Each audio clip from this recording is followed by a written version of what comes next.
ॐ यक्षाय कुबेराय वैश्रवणाय धनधान्याधिपतये धनधान्यसमृद्धिं मे देहि दापय स्वाहा।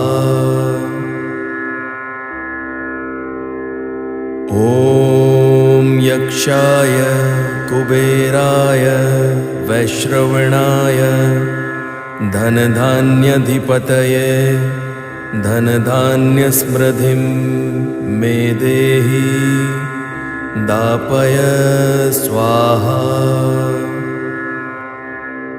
ॐ यक्षाय कुबेराय वैश्रवणाय धनधान्याधिपतये धनधान्यसमृद्धिं मे देहि